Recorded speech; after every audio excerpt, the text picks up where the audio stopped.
Ismail Abdul Salam, beatsboxingmayhem.com. I'm here with a very special guest. This woman is doing 2 sold-out shows in Atlanta here tonight. She's already been to Philly, been to DC, been to NYC. So now she's finally back at, I would say, her second home, which is Atlanta. I'm here with none other than the lovely Miss Teedra Moses. Teedra, how are you doing today? I'm feeling good, baby. I'm feeling real good. I just got off stage and the people gave me a lot of love and the energy was good. My band was great, so I'm feeling good. Fantastic. So a lot of times when people go back on tour, I feel artists are trying to do one of two things, either to present their new work or sometimes trying to just replenish and get inspiration. Where are you at right now in 2023 as far as your music, your life? How are you feeling? I'm blessed. I'm genuinely, from my toes to my split ends, I'm blessed, you know? And so music is like such a part of my life that the past 2 years with the pandemic and everything, it showed me how to sit still and live my life outside of just music and being on the road. And so it's different now coming back on the road because I really want to be here. I'm not just doing it because it's like what I'm supposed to do or I think I'm supposed to do. Or it's just you got to do shows and you just got to stay on the road and you got to keep going. That's not why I'm doing it, because when I sat home, I was straight. I paid every bill. You know what I'm saying? I'm back out here because I miss them. I miss my people, my cousins. You know what I'm saying? I miss all of them. And I miss the feeling and the energy that's shared. And I miss like really honestly connecting in the most genuine way with people that you may not even know their name. You may not even know their mom or their daddy, but they know you. And somehow you know them because they connected with you. You know what I mean? So that's really where I'm at. As far as music, I work on music all the time, but this year I will put out the Bullshit. It's the album that's coming, yeah. One thing I've always liked about you, particularly with social media, you had different accounts per city. You had Philly for Team Teedra, you had New Orleans, you have one for Atlanta. And I feel like in Atlanta in particular, we have a lot of love for you down here. All your shows always sell out. You did one music fest. I know you're from New Orleans, so you know there's beef when it comes to football. But what do you think it is about, right? So what do you think it is about Atlanta that we connect with you so much in your music? I think I'm just a Southern girl. I think when it comes down to it, and I'll tell you one thing about Atlanta. I think genuinely this is what it is. Atlanta has a lot of colleges here, that people come from all over the country to come to the colleges. And I think that when my album came out, HBCUs held me down. You understand what I'm saying? And so like, I think that that was the beginning of me really bubbling in Atlanta. I mean, there's HBCUs in DC. That's another city that does well for me. But I think that the colleges held me down. And I think it still happens because I still get college students coming to shows. You know what I mean? I think it's just like my first album resonated with college students in Atlanta, and they happen to be in Atlanta, but that kind of spread to other places when they went home. You know, I think that's really what the connection is. And I'm just a Southern girl. Sure, this is true. Let's talk about the new album. I love the title, and I feel like, unfortunately, you don't want to see your artist go through trauma and heartbreak, but you know, like with Mary J, the jokes used to be in the 90s that you want her going through something so we can get another My Life. I know you mentioned before that part of it was a bad breakup that you went through. How much introspection did you have to do with this album? Because a lot of times we look at who hurt us, but we also have to look within to see how did I set myself up like this? How much of that is on the album? I have a song called Knew Better, because I did, from Gate. You know what I'm saying? Like, I talk about really like you can't sit over here and play the victim when you knew the whole time. I think that my age, I would sound ridiculous just blaming it on another person at this point in my life, you know. And the breakup seemed far more heavy when it was happening and I first started out with the album. Now I don't even care about his ass no more. It's just an album now. Right. Now, I really love the Make Me single that you came out with it might have been over a year ago now. Is that still going to be on the album? Yeah. It is? Okay. So one thing I loved about the lyrics is you mentioned that this doesn't have to be complicated. No. You know, I love you, you love me, or I'm interested in you, let's make it work. You did have one line on there that kind of triggered me when you talked about cutting the hose off. I'm like, whoa, easy. Might be going a little too far. And the reason why it's funny, because, you know, a lot of times guys have issues doing that, right? You know, their stash and all that stuff. So I wanted to ask you, when is that point where you feel when you're talking to somebody where that needs to be done? Is it initially in the beginning? Is it before intimacy? Because every woman is giving me a different answer. So I wanted to hear your answer on that. I would love to tell you. The day you meet me, you should consider no one else. And if you don't feel like that, don't be with me, period. Because I'm that kind of person. meet you and I vibe and I click, boom, that's it. Now, if you do have hoes, okay, they call you, be like, shake them. You might not have cut them off, but you should be 3 days away from cutting them off after you meet me day one. For real, or you don't like me that much. This is true. This is true. So staying in that same vein as far as music and going forward, I talked to David Banner about some years ago. He said something that resonated with me. He said that good artists are usually kind of off a little bit mentally, but he said great artists are all crazy, like batshit insane. So it had me thinking before I talked to him, like, well, only a great artist can make an album like Complex Simplicity. So, Teedra, are you a little bit crazy? I'm very crazy, but I'm grounded by the people around me, so I only get to be so crazy. You know what I'm saying? Like, I'm around a bunch of creative people. Like, I'm not special in my circle. Do you understand what I'm saying? So it's like I'm grounded by that. I think the crazy comes from people not being grounded.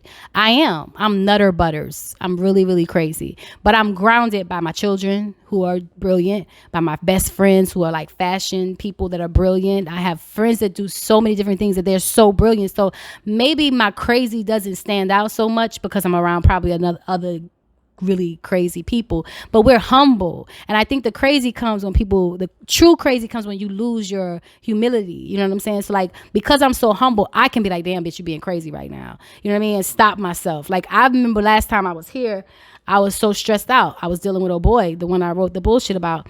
And I got so frustrated that I threw a bunch of shit. That's me being crazy. But it's really just because artists are sensitive and emotional, and sometimes if it's not a pen and paper or a microphone for us to get it out, we just gonna act the fool.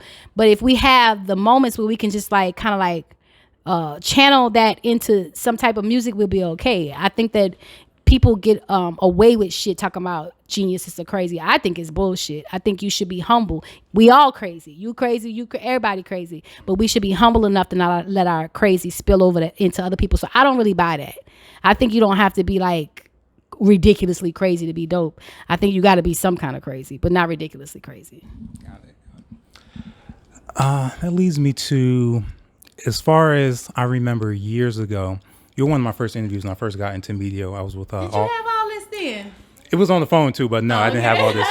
It was when I was working with All Hip Hop. We did a phone interview around your young lioness phase. And I remember something you told me about. A lot of that had to do with wanting to be able to be soft with someone, to be able to trust them and everything. And I feel like as a woman in the industry, particularly a black woman, it's like you always kind of have to have your guard up. Even when you're talking with like reporters, is this reporter looking to get a controversial answer out of me? Producers and other artists, do they really want to work with me? Or are they trying to get my pants? And then also even executives, are they trying to cut me for my money? So where is your kind of release? Is it just music where you can be soft and be safe? Or is it just your circle, like you mentioned before, that kind of allows you those moments where you can kind of take that armor off a little bit? I think right now I'm just in a softer place in life. I raised 2 children by myself. I have 2 sons that are in a group called Coast Contra. They've grown up to be like wonderful young men, and that makes me feel like I can kind of relax and be soft because I had to be a protector for so long. But they're 27 years old now, twin boys, so they twin men. So they're so now I have a feeling of being more softer. I also recently moved to part-time to New Orleans, and that's where I'm from. And I find that when I'm home, men tend to care for me differently than anywhere in the world, and that makes me feel soft. I heard a man say once that masculine women are only masculine because there's no one there protecting them. So they go into a masculine mode of being protective of themselves and whoever they have to protect. They go into a masculine mode of providing, and I had to do that, which is why I called myself the lioness, because one day I was high as hell watching Animal Planet back when they used to really show real animals, and I was watching the lions in the pride, and the woman, the female, she was the one that went out and got everything. She was the one that had to do it, and that's how I associate myself. People think I'm a Leo, but I really associate it with just watching how the pride operates. And I think that my masculinity, with me being tougher, being strong, was out of necessity. No woman wants to be that way. We have to, right? So now I don't have to anymore. My sons are strong, and they look out for me and take care of me. I don't have a man in my life right now per se, but I feel like when I do, I know exactly what I need because now I'm softer. Now I know that I don't have to be the leader. Now I can follow. I'm good with the women that are like want to be men, but I don't. You know what I mean? I like being soft and feminine, and right now I'm in that space more so too because of age. Age has taught me that this is my place in life. Me. I can't speak for all women, but me. My place is to be soft and be a woman. But I'll still slap the shit out of you, though. I'll still hit somebody. When's the last time you put hands on somebody, now that you mention it? Let's see. 1, 2, 3, like 8 years ago. Okay. That's pretty good. Pretty good, right? Right. So as far as the new album and the sound, I know your sound is always very eclectic. Is there any kind of general direction you're going through? Is Make Me like a good intro to that, or is the album still kind of like what we're used to as far as being able to touch so many different genres and so many different feelings? The new album is, it's a bit of hip hop soul on there because I miss it. I love samples and singing over, I love that. And so I miss it. And it's something that I wanted to do on my first album that got vetoed. So I kind of came back around to that. It's, I like synth stuff. You know what I mean? I love synth stuff. So it's a mixture of the things I love. I love jazz. I love gospel. I love R&B. I love like 80s soul. So it's like a mixture of all those things. And you just reminded me, when we had talked all those years ago, you mentioned you would love to do a jazz album if you ever got an opportunity to. I know that's kind of difficult because when you think of jazz, you got to have, so many different hands in the pot as far as getting a band together and everything. But it made me wonder if you've ever worked with Robert Glasper at any point. I feel like that would be like kind of an easy gateway into making like a jazz style project. I have never worked with Robert Glasper, but I have worked with the great Theo Croker. I don't know if you know him, but you should get into him. I was on his last album. I think he has a new album coming out now, but I was on his last album. And I've done work with some jazz artists. But what I love about Theo is that he's experimental. And so like jazz just for jazz's sake, cool. But when you're doing something that's like a fusion and sounds new and fresh, almost like acid, you know what I mean? Right. That's what we did, something like that together. And yeah, I'm open to it. I'm very open to it. I was telling my friend earlier, like after this album, I just want to do collaborative work. That's it. I don't want to do any more single albums. I want to do EPs with producers, DJs, artists. It's a lot of work to put together an album when you care as much as I do. And when you're so insulated, I handle all this myself. I pick the tracks, I write the songs, I vocal produce myself, I sing them, I sing every background, I do all the work. So it takes a while for me to be pleased with it. But I think if I just had a partner in crime with that, whichever it is, for 5 songs, I just need a new partner in crime each time, and I think it'll be great. So jazz is going to be something you can hear. Now, Robert Glasper, I don't know if that'll happen, but you'll definitely hear some jazz from me in the future. One thing we were talking about off camera, you mentioned SZA. She's a big fan of you. She put Complex Simplicity in, I think, her Instagram story. You have a relationship with Ari Lennox. She loves your music as well. So it made me think, as far as somebody, we're close in age. So like Mary J. Blige, people like that is who I grew up with. Mm-hmm. But now, in your case, there's a whole new generation of women that have been inspired by your work. I'm just wondering if that's really kind of hit you, that you're kind of been the template for a lot of these new singers that are coming out. Sometimes I know you move quick with your music and everything. Mm-hmm. I just wonder if that sat with you and you realize that the impact you've had. You know what? Of recent, I have started to realize like people that I like me. But I'm a person that keep my head down, very humble. I keep my head down and do what I do. People ask me all the time about like being in the music industry, and I can't really discuss the music industry because I'm in the industry of Teedra Moses. So sometimes I'm so focused on just me and my little bubble that I don't think about it much. But I'm a true fan of those women that you spoke of. I'm a huge fan of them. And if even just like a bit of just that much was influenced, by the beautiful work they do, but you can't tell me nothing. You can't tell me nothing because they're great. Right. They're great. And I think ultimately it's just the way I look at a Billie Holiday or a Sade or Anita Baker.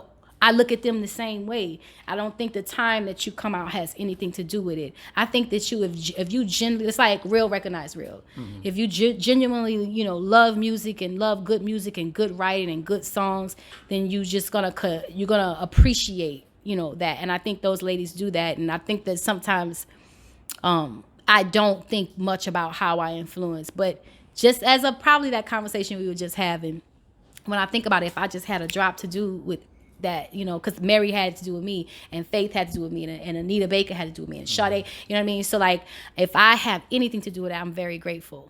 Very, very grateful. All right. So last question for you. I recently did an interview with Jonathan Majors, the actor.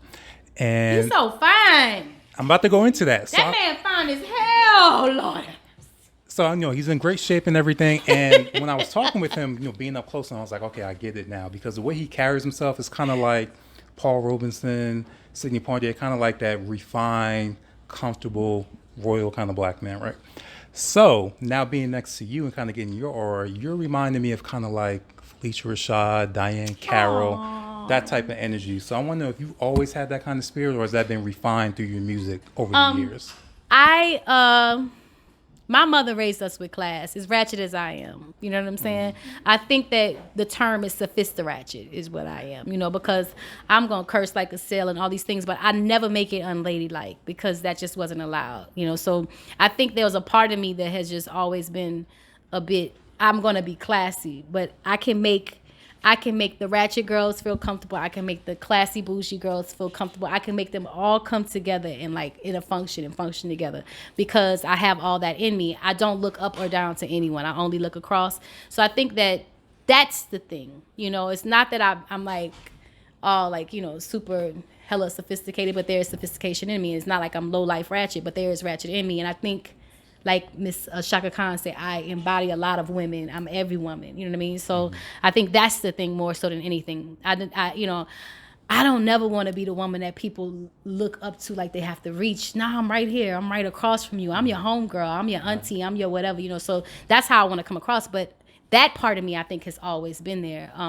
Whatever sophistication, that's all Miss Shirley Moses. She raised classy women. Awesome. Well, Teedra, I thank you for your time. We both have tickets for the 9:30 show. We'll be right up front. So it's been years since I've seen you, so I'm really looking forward to it. Fun, baby. Thank you so much. Thank you.